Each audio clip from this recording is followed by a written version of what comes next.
जमुना दास का चुप अबे सो रहा है क्या वो? एक सेकंड ये सब छोड़ो। इतने सालों बाद अपनी खुशी ऐसे कैसे? मेरी कुछ समझ में नहीं आ रहा। अरे मुझे कोई बताएगा वो लेफ्ट में है राइट में है किधर है? ये तो हमारे लिए मिस्टर इंडिया की अनिल कपूर हो गई है। क्या? पर अपनी खुशी ऐसे मर कैसे सकती है? ये क्या भूतियापंती है? ऐना समझाओ ना, हम लोग को कुछ समझ में नहीं आ रहा है। हाँ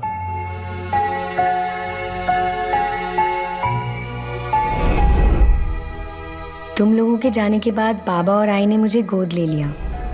बाबा और जमुना दास जी के बीच गहरी दोस्ती थी। बाबा का ऊटी में एक टी एस्टेट था। आर्मी से रिटायरमेंट के बाद बाबा ज्यादा वक्त वहीं बिताते थे। पहले से आर्ट और क्राफ्ट का बहुत शौक था मुझे। कभी घर तो कभी आश्रम, जहाँ मौका मिलता बस पेंटिंग्स बनाने में लगी रहती।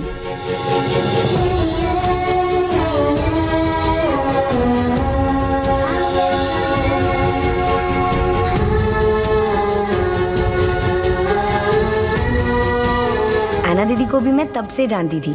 मेरे लिए एक बड़ी बहन, एक मेंटोर की तरह थी वो। सब कुछ नॉर्मल चल रहा था, लेकिन फिर एक दिन एक्सीडेंट में आई चल बसी और बाबा की आंखें चली गई।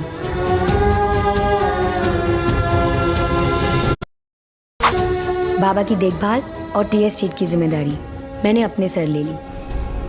कहते हैं ना, time is the greatest healer. धीरे धीरे सब ठीक हो गया। Life was back to normal. खुशी,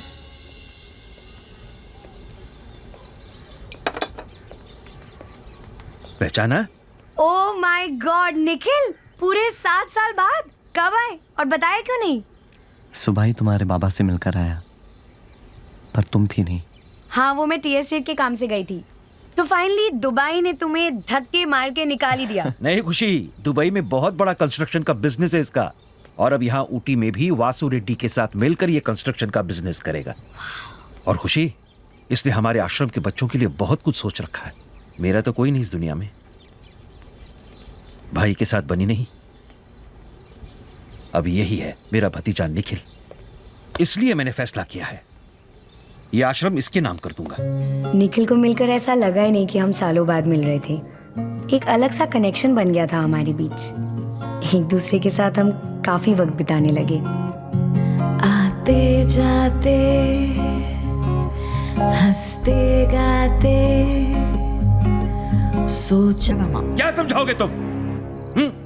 क्या समझाओगे तुम? तुम दोनों को वो अपना ड्रीम प्रोजेक्ट बनाना है। तुम्हारे आर्किटेक्ट वालों के ऑफिस में जाकर मैंने ब्लूप्रिंट और मॉडल देखा है। मेरे बच्चों के भविष्य से कोई लेना देना नहीं है तुम लोगों को। नहीं अंकल। बच्चों की आड़ में जमीन हड़प ली। मैं अपना विल बदलकर पप्पी के नाम कर दूंगा। अंकल, क्यों मेरी मेहनत को जाया कर रहे हो? क्या मेहनत किया तुमने? मेहनत की है ना अंकल, झूठ बोला, हेरा फेरी की, आपको आपकी जमीन के लिए कन्विंस किया, उन लावारिस बच्चों के साथ इतना समय बिताया, सामने वाले बंगले की जमीन के लिए खुशी को शादी के लिए मनाया। पापा को दुबई बहुत मेहनत की मैंने अपने एडवेंचर लैंड प्रोजेक्ट के लिए।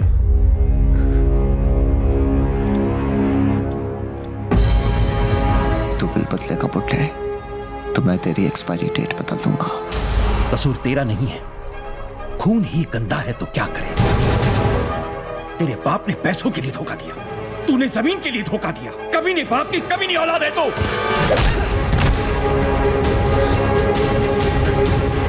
जनादास जी, जनादास जी, मर गया, मार दिया इसको।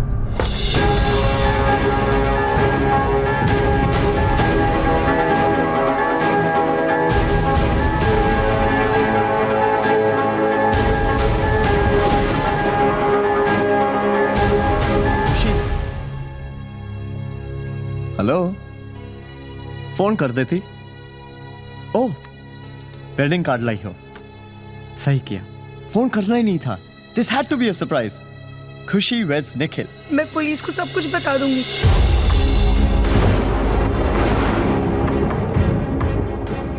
Don't be so unreasonable, खुशी। मैं आश्रम के बच्चों को रास्ते पे नहीं आने दूंगी। Just try and understand. मैं पुलिस को पता। अरे कमाल है यार, हद हो गई। कौन सी चीज मांग ली?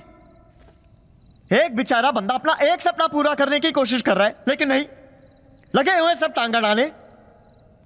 थोड़ा प्रैक्टिकल सोचो खुशी, ओवर टाइम में जी रहा था ये बुढ़ा। तुम्हारे आगे तुम्हारी पूरी जिंदगी है। मेरे सामने सिर्फ एक खूनी है।